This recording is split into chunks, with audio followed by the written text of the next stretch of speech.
Hi guys, केम છો? हम doctor Santa from Gujarat. तो भाई आज एक साल खत्म हो गया है अहमदाबाद में जो प्लेन क्रैश हुआ था उस चीज़ का। और मैं जब प्लेन क्रैश हुआ तब वही हॉस्टल में था जहाँ पे प्लेन गिरा था। पर लकीली मैं पहले खाना खा के निकल गया था आधे घंटे पहले ही, तो मुझे कोई हानि नहीं हुई थी।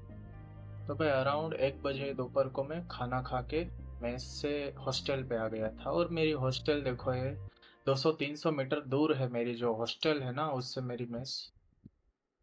तो भाई पहले तो मैं थोड़ा सा आइडिया दे देता हूँ कि हमारी हॉस्टल और जो एयरपोर्ट है और जो मेस थी हमारी वो कैसे लोकेटेड है। तो भाई ये एयरपोर्ट है, और अगर आप रनवे से प्लेन अगर थोड़ा सा ही दूर जाएगा तो हमारी मेस आएगी और हमारी हॉस्टल भी पास में आएगी ऐसे। तो भाई मैं मेरी हॉस्टल की मेस थी वहाँ से 1 बजे खाना खा के मेरी हॉस्टल पे वापस आ गया था। और मैं मेरे रूम में बैठा था और पेरेंट्स को कॉल किया था कि भाई क्या कर रहे हो। और थोड़ी देर कॉल करके फिर मैं यूट्यूब स्क्रॉल किया थोड़ा। और अराउंड 140 के आसपास जस्ट मैंने अभी बुक्स ओपन ही की थी। भाई जैसे ही मैंने बुक्स ओपन की तो ऐसे बम फटते हैं ना वो वाले दो साउंड आए। क्योंकि पहले तो प्लेन का जो पीछे वाला पार्ट था वो हमारी मेस मेस की दीवार से टकराया था, जो पीछे वाली दीवार थी। तो भाई पहले तो जो प्लेन का पीछे वाला हिस्सा था वो हमारे मेस की जो साइड वॉल थी वहां टकराया। फिर पे पूरा टेरेस पे प्लेन गया और वहां से उसके दो टुकड़े हो गए। फिर जो आगे वाला पार्ट था वो जाके दूसरी बिल्डिंग में टकराया जहाँ पे रेसिडेंट्स की फैमिली रहती थी। जो रेसिडेंट डॉक्टर हॉस्पिटल में काम करते हैं उसकी फैमिली वहाँ पे रहती है। तो भाई पहले तो मुझे लगा कि भाई शायद अर्थक्वेक आया है क्या, क्योंकि पूरी मेरी टेबल हिल गई। और दूसरा मुझे लगा कि शायद ऑपरेशन सिंदूर चल रहा था तभी, तो कुछ बम फटा है या फिर मिसाइल गिरी है, क्या हुआ है। तो भाई हम एक ही मिनट में पूरी हॉस्टल के बच्चे ग्राउंड पे आ गए और जैसे ही देखा तो पूरे आसमान में ब्लैक ब्लैक स्मोक थे, पूरा मतलब धुआं धुआं था पूरा आसमान। तो भाई हम सीधा भागे हमारी मेस की ओर, क्योंकि वहां से ही धुआं आ रहा था। तो भाई देखा तो वहाँ पे पूरी प्लेन की जो जो विंग्स थी वो दिख रही थी और इंजन दिख रहा था, वो सब दिख रहा था। टेरेस पे भी पूरा आग लग रही थी। और जो बिल्डिंग पे प्लेन जहाँ पे टकराया था आगे वाला हिस्सा वो तो पूरी जल रही थी बिल्डिंग। तो भाई जैसे हम हमारी मेस के थोड़े से ही पास गए तो वहाँ पे आग फील हो रही थी। और देखा तो पूरे से जो बिल्डिंग से टकराया था वहाँ पे तो पूरे ब्लास्ट हो रहे थे सिलेंडर। और लिटरली लोगों की मतलब आवाजें आ रही थी। तो भाई जैसे ही प्लेन हमारे मेस की जो साइड वॉल से टकराया तो दीवार गिरी जहाँ पे बच्चे खा रहे थे वहां पे। तो भाई उनमें से तो 4 बच्चे की जान चली गई हमारे। और अंदर एक मौसी थी जो खाना बना रही थी, और उसकी एक पोती भी थी जो अभी 5 साल की भी नहीं होगी। तो उसकी भी इसमें जान चली गई। तो भाई वो तो सबसे बड़ा दर्दनाक था क्योंकि हम उसके साथ खेलते भी थे। तो भाई जो बच्चे अंदर मेस में फंसे थे उन लोगों ने जो भी जिंदा थे उसको तो बाहर ले आए वो, क्योंकि अंदर मेस में आग नहीं लगी थी। जो प्लेन था वो टेरेस पे था, तो अंदर तो बिल्कुल मतलब आग नहीं लग रही थी अभी।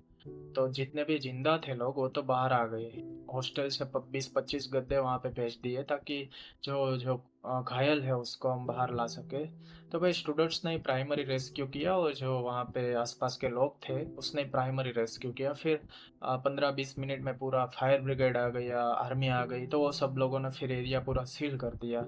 और जो लोग घायल थे उसको तो 15-20 को हॉस्पिटल पे पहुंचा दिया। और जो प्लेन में थे वो लोग तो बच ही नहीं पाए, क्योंकि वो तो पूरे जल गए थे। उसकी बॉडी को आप आइडेंटिफाई नहीं कर सकते, पूरी ऐसे ब्लैक ब्लैक थी। और उसको तो आप टच भी नहीं कर सकते। फायर ब्रिगेड वालों ने भी बहुत देर तक पानी उसके ऊपर छाटा, तब जाके वो लोग भी उसको पकड़ पाए, उतनी गर्म थी वो। और भाई कहते हैं कि जब प्लेन क्रैश वहां पे हुआ तो टेम्परेचर 1000 डिग्री तक हो गया था। इतना आग लगी थी वहां पे बड़ी सी। और धुआं था वो 10 किलोमीटर दूर से भी दिख रहा था। तो मैं पोस्टमार्टम रूम के बाहर भी पूरी एम्बुलेंस की लाइन लग गई थी, क्योंकि सारे जो जल गए थे उन लोगों का पोस्टमार्टम करना था और आइडेंटिफाई भी करना था कि किसकी बॉडी है। तो भाई प्लेन में तो 242 लोग थे शायद, उसमें से सिर्फ एक ही इंसान बच पाया था। और उसका भाई भी इसमें जल गया था और मर गया था। जो ग्राउंड पे थे हमारी मेस में थे उन सब में से शायद 10-15 लोग की जान चली गई थी। तो वैसे करके 260 लोगों ने उस दिन जान गंवाई थी। फिर भाई जैसे प्लेन क्रैश हुआ तो हम आधे घंटे के बाद ही हॉस्पिटल से अनाउंस आया कि भाई जो भी ब्लड डोनेट कर सकते हो वो आ जाओ। तो भाई उस दिन मैंने ब्लड डोनेशन किया। और क्योंकि हम हमारे हाथ में तो वही था, भगवान ने लकीली हमें बचा लिए थे, तो फिर हम इतना तो कर ही सकते। और भाई हादसा इतना दर्दनाक था और ट्रॉमेटिक था कि जो जिस दिन ये हादसा हुआ था उसी रात को सोने में भी दिक्कत हो गई। पूरी रात नींद ही नहीं आई। जैसे ही प्लेन ऊपर से पास होता था तो पूरी मेमोरी वहां पे घूमती थी माइंड में। भाई वो बहुत ट्रॉमेटिक था, दर्दनाक था। और जिसके इसमें सगे गुजर गए उन लोगों के लिए तो ये पूरी लाइफ टाइम का ट्रॉमा है। तो भाई दूसरे दिन तो मैं मेरी मौसी के वहाँ चला गया क्योंकि वहाँ पे जीना ही मुश्किल हो रहा था। जैसे ही वहाँ से प्लेन गुजरता था तब फिर से वही मेमोरी पूरी रिबूट होती थी माइंड में। तो मेरी मौसी का घर वहाँ से 10 से 15 किलोमीटर दूर था, तो मैं वहाँ चला गया।